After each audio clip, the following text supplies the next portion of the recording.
कोकणी माणूस जगाच्या पाठीवर कुठेही राहू दे, माशांबद्दलचं प्रेम त्याचं काही कमी होणार नाही आणि त्यापैकीच मी पण एक आहे. मी पण कोकणातली आहे आणि मला मासे प्रचंड आवडतात. ॲक्चुअली आमच्या घरी सगळ्यांनाच मासे आवडतात आणि आज आम्ही खूप दिवसांनी फिश मार्केटला आलोय. कारण इकडे फिश मार्केट सारखं-सारखं लागत नाही.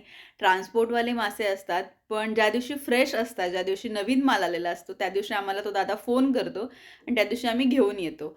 आणि आत्ताच आम्ही मार्केटमधून जाऊन आलोय. मी काय-काय मासे आणलेत हे तुम्हाला दाखवते. आमच्या घरी सुरमई आणि कोळंबी सगळेजण आवडीने खातात आणि बोंबील पण खातात आणि बोंबील आणि बांगडा किंवा बाकीचे सगळेच मासे मी आणि बाबा आम्हाला कोणतेही मासे चालतात. म्हणजे मी मी तर खूपच म्हणजे माशांना हौरी आहे असं म्हणू शकता तुम्ही.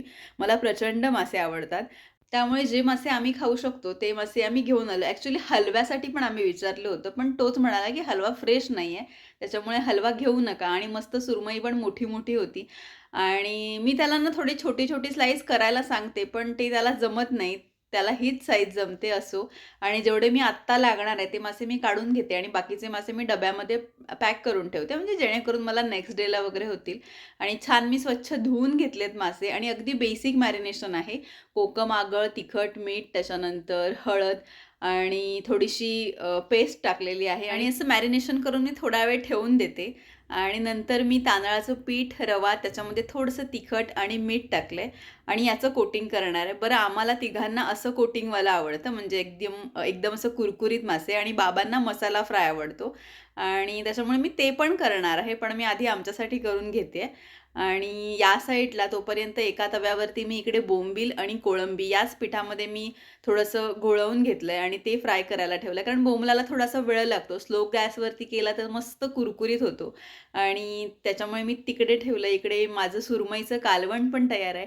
कारण मासे असतील तर कालवण झालंच पाहिजे. गरम-गरम भात आणि माशाचं कालवण मला प्रचंड आवडतं आणि तोपर्यंत अगदी 10-15 मिनिटातच इकडे मासे फ्राय होऊन घेतात. एक साईडला मी चपाती, भात वगैरे पण करून घेते. बोंबील मला प्रचंड आवडतात. म्हणजे सगळ्यात जास्त माझा आवडता कुठला मासा असेल ना, तो बोंबील आहे आणि इकडे पण मी 3 मासे थोडेसे ॲडजस्ट केलेत.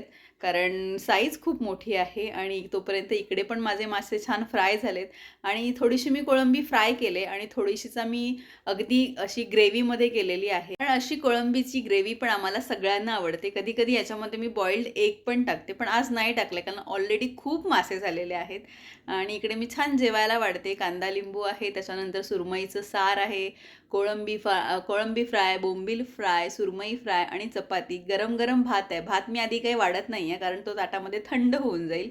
त्याच्यामुळे असं छान जेवण आहे. तुम्हाला कसं वाटलं मला नक्की कमेंट करून सांगा. Thank so much for watching.